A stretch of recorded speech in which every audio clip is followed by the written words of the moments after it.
Ever felt like you're stuck in a relationship with someone who hurts you but keeps pulling you back in?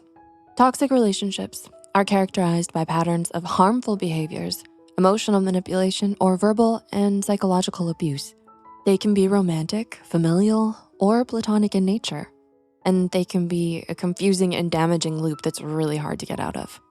Worst of all, toxic relationships can feel good at times, making it all the more confusing and harder to leave. But recognizing these stages can help you understand what's happening and figure out what to do next.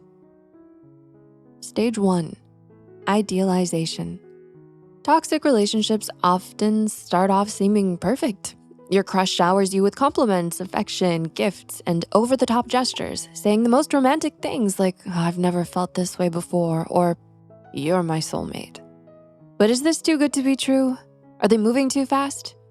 The intense idealization characterized by love bombing is designed to make you dependent on their validation. They might also ask about your fears or secrets, not to build intimacy, but to use them against you later. Stage 2, devaluation. Once a toxic manipulator knows they have you, things will quickly take a turn for the worse. Manipulators often engage in devaluation as a means to assert control and power over you. They'll suddenly become harsh and critical, pointing out your flaws and making hurtful comments. The personal information you shared is now used against you, with them throwing your biggest insecurities back in your face. Worst of all, you might feel confused and blame yourself for their behavior. You try to meet their demands, but their expectations are unrealistic and never ending, so you just end up feeling worse about yourself. And when your self-esteem is low, it's easier for them to control you and stop you from standing up to them. You might even start to believe you're not good enough and don't deserve better, which is exactly what they want. Stage 3, manipulation. Do I often feel confused or unsure of what's true? Do they make me feel guilty for their mistakes?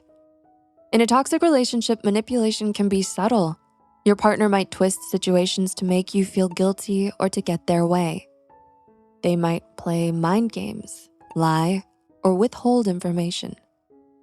Phrases like, "If you really loved me, you would," or "You're imagining things," are often used to control you and make you question your reality.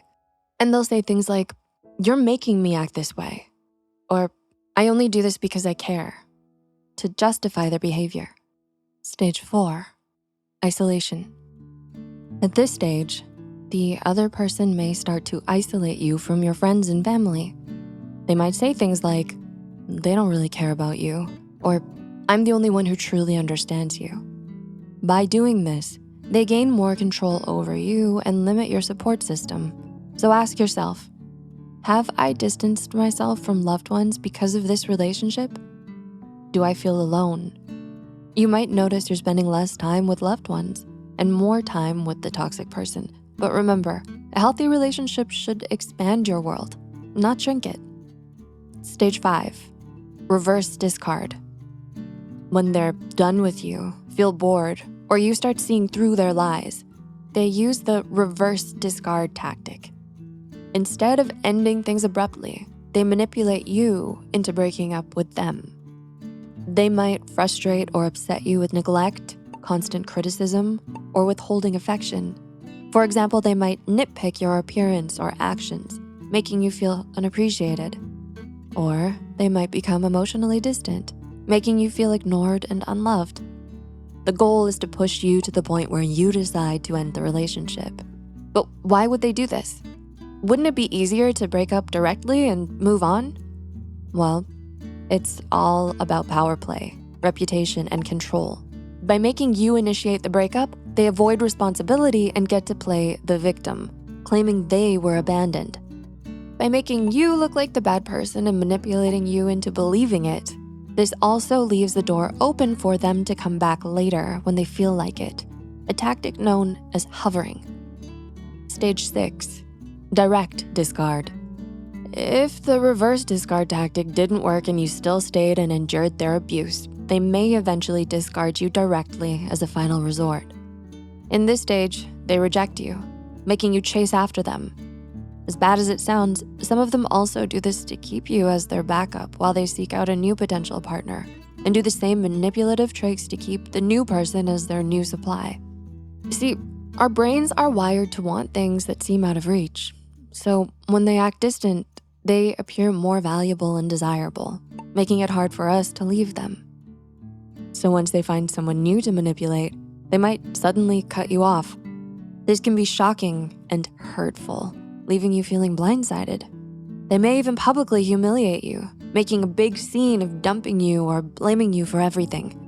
This tactic makes them feel powerful while making you feel worthless.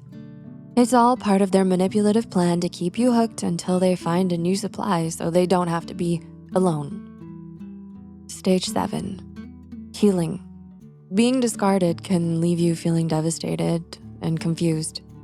Or even if you're the one who cut ties and walked away, you can still feel hurt and confused, bombarded with the what ifs and should've, could've been. You might question your self-worth and wonder what you did wrong. It's common to feel a mix of relief and pain as the toxic cycle is finally broken, but the emotional wounds remain.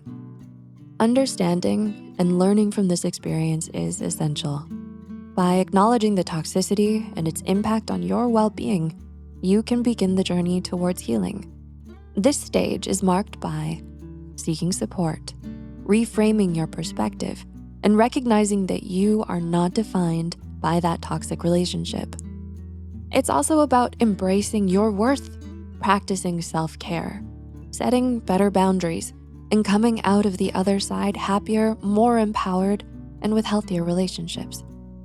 Remember, you are not alone in this journey.